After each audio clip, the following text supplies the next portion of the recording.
For 3 long years, the rain forgot the village. The sky would darken sometimes, teasing the people with heavy clouds, but not a single drop would fall. The earth beneath their feet cracked open like broken pottery, wide and deep, as if the land itself was crying out in pain. Fields that once shimmered green under the golden African sun had turned into endless stretches of dust. The granaries stood empty. Wooden storage huts that once overflowed with maize and millet now echoed with nothing but dry wind. Mothers would open the doors slowly, as if hoping food might magically appear overnight. But hope does not grow in dry soil. The cattle, once strong and proud, began to weaken. Their ribs showed through their skin. One by one, they collapsed under the relentless heat. For this village, losing cattle was not just economic loss. It was losing identity, dignity, survival. Every morning before sunrise, women and children walked miles carrying yellow containers, searching for water. Sometimes they returned with only half a bucket of muddy liquid. Sometimes they returned with nothing. At night, the village felt different. Fires burned low. Conversations were quiet. Families whispered about leaving. The city, Nairobi, even distant countries like America. Staying meant slow suffering. Leaving meant risking everything. But the worst part was not hunger. It was the silence. No laughter of children in the fields. No songs at sunrise. No talk of the next harvest. The land was dying. And with it, the spirit of the people was beginning to fade. While the village slowly prepared to leave, there was one boy who refused to pack his bags. His name was Kofi, 17 years old, thin from hunger, dark skin marked by the sun, but eyes that still carried fire. Every evening, while elders discussed migration, Kofi would sit near the old abandoned well at the edge of the village. The same well that had dried up years ago. The same well everyone had given up on. "They're right," his friends told him. "There's nothing left here." But Kofi saw something different. He remembered stories his grandfather once told him. How this land used to sing during rainy seasons. How the well once overflowed. How crops grew taller than a man's waist. To him, the village wasn't finished. It was wounded, and wounds can heal. When his own uncle announced he was leaving for the city, he placed a hand on Kofi's shoulder. "Dreams don't fill stomachs, boy." Maybe he was right. Yet every time Kofi looked at the cracked earth, he didn't see death. He saw a challenge. He began telling people he would stay. He would fix the well. He would bring water back. They laughed. Some shook their heads in pity. Others called him foolish. A few whispered that hunger had affected his mind. But Kofi didn't argue. Because sometimes, belief sounds like madness to those who have already given up. And deep inside his chest, louder than fear, louder than doubt, there was one stubborn voice saying, "Stay." When Kofi announced that he would stay and restore the old well, the village didn't react with anger. They laughed, not cruelly at first, but the kind of laughter people use to hide their own fear. Men sitting under the acacia tree shook their heads. Women drawing water from distant sources whispered to each other, "He's just a boy. He doesn't understand reality." There is no water left in this land. Everywhere Kofi walked, he could feel eyes on him. Some filled with pity, some with frustration, some with silent judgment. One afternoon, as he carried an old shovel toward the abandoned well, a group of young men stopped him. "You think you're stronger than the drought?" one of them asked. Another added, "Even the elders have given up. What makes you different?" Kofi didn't answer immediately, because deep down, doubt had started whispering too. What if they were right? That night, lying on a thin mat inside his family's small hut, he stared at the roof made of dry straw. Outside, the wind carried dust through the air like ghosts of lost harvests. He heard his mother sigh softly in her sleep. The laughter of the villagers echoed in his mind. For a moment, just a moment, his belief felt smaller. Not gone, but shaken. It's easy to believe in a dream when others clap for you. It's much harder when they laugh. And in that village, surrounded by cracked earth and broken hope, Kofi was beginning to understand.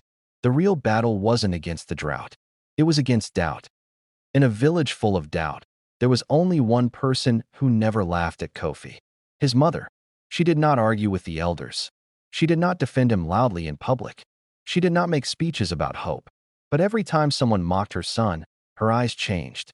At night, when the village fell silent and only the sound of dry wind touched their small hut, she would sit beside the weak fire, mending old clothes. Kofi would notice how her hands had grown rough from years of work, carrying water, grinding grain, surviving. One evening, she finally spoke. "Are you certain about this?" she asked softly. Kofi hesitated. For the first time, he saw fear in her eyes. Not fear of poverty, but fear of watching her son break. "I have to try," he said. She studied his face for a long moment. She saw the same stubborn fire that once lived in his father's eyes, a man who had believed in the land until his last breath. Without another word, she stood up the next morning before sunrise and handed Kofi a small bundle of food. It wasn't much, but it was everything she could spare. When others doubted him, she packed his meals. When others laughed, she stayed silent. But her silence was support. When others prepared to leave, she stayed. She was afraid, but she chose faith over fear. Because sometimes the strongest support does not shout. It simply stands beside you, even when the whole world is walking away. The well stood at the edge of the village like a forgotten memory. Its stones were cracked. The rope that once carried buckets of fresh water had long since rotted away. Children were warned not to go near it, not because it was dangerous, but because it was useless. To everyone else, it was a symbol of failure. To Kofi, it was unfinished hope. The first morning he decided to begin, the sun had barely risen. The air was cool, but the ground was already hard as stone. He placed his hands on the edge of the well and looked down into the darkness. Nothing, just dry walls and the smell of dust. For a brief second, doubt tried to creep back in. But then he imagined something else. Women no longer walking miles for water, cattle drinking freely, green crops dancing under the wind again. He didn't just see a well. He saw a future. He borrowed an old shovel, tied a rope around his waist, and slowly climbed down into the empty pit. Every strike of the shovel against the dry earth echoed loudly, as if the land itself was testing him. Above, a few villagers watched from a distance. "He will quit in a week," someone said. Maybe. The soil was harder than he expected. Each layer felt like breaking through stone. His hands blistered. Sweat burned his eyes. Dust filled his lungs. But every time he felt exhaustion pulling him down, he remembered something. If the land could survive 3 years without rain, he could survive one more day of digging. Because sometimes, the biggest vision begins in the emptiest place. Days turned into weeks. Kofi kept digging. Layer after layer, the soil changed from dust to harder clay, then to stubborn rock. His hands bled. His shoulders burned. Blisters opened and hardened into scars. But still, no water. Above him, the sky remained empty. Clouds would gather sometimes, thick and gray, raising hope across the village, and then drift away without mercy. Each time that happened, the villagers' faith shrank a little more. One afternoon, as Kofi climbed out of the well covered in dirt and sweat, an elder approached him slowly.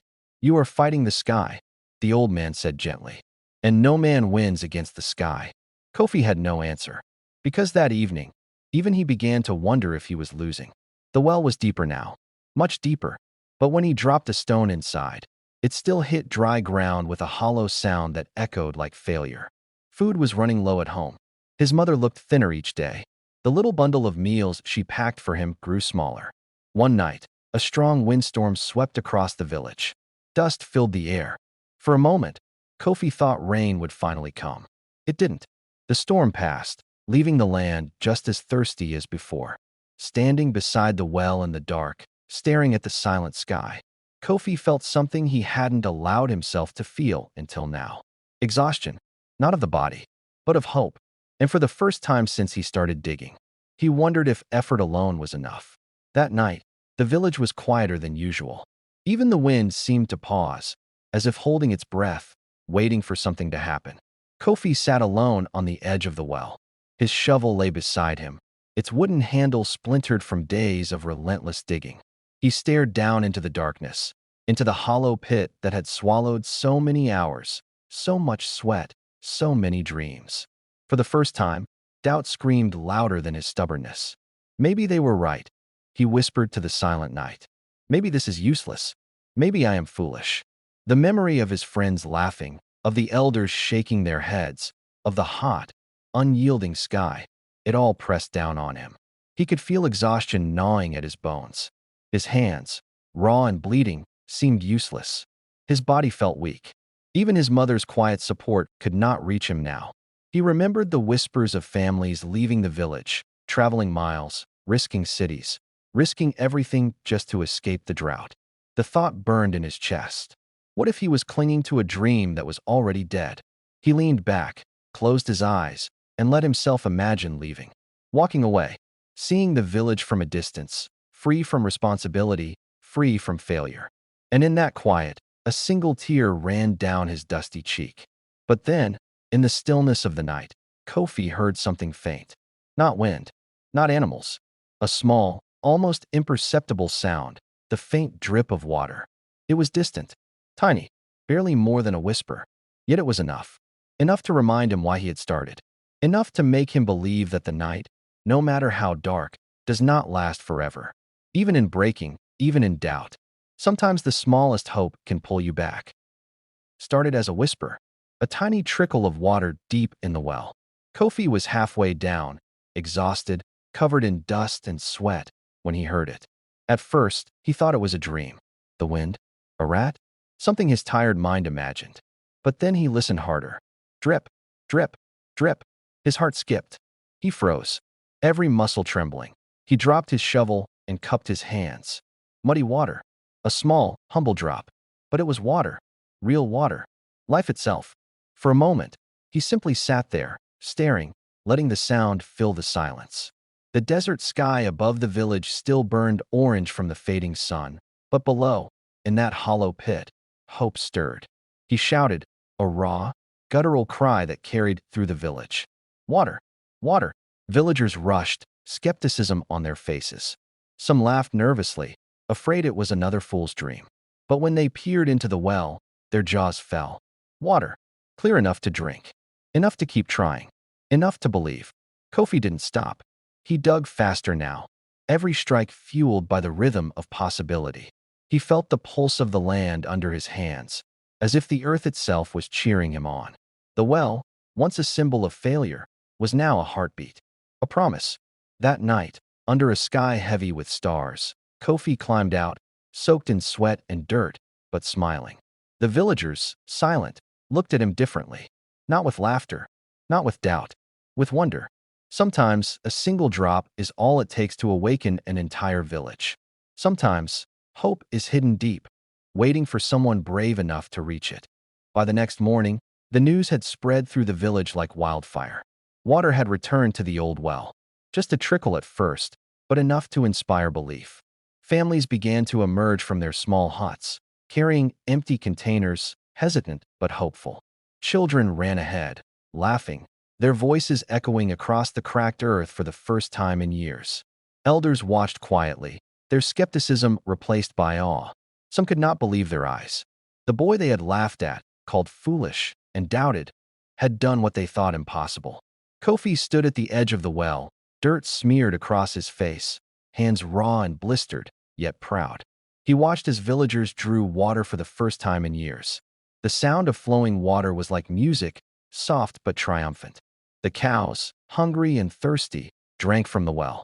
Crops that had been planted weeks ago, in hope more than expectation, seemed to stand taller in the sun. The air itself felt lighter. Mothers cried quietly. Fathers nodded silently, pride and relief mingling in their eyes. Even the young men who had mocked him now approached, hesitant, humbled. Kofi's mother wrapped her arms around him. "You did it," she whispered, tears streaming down her face.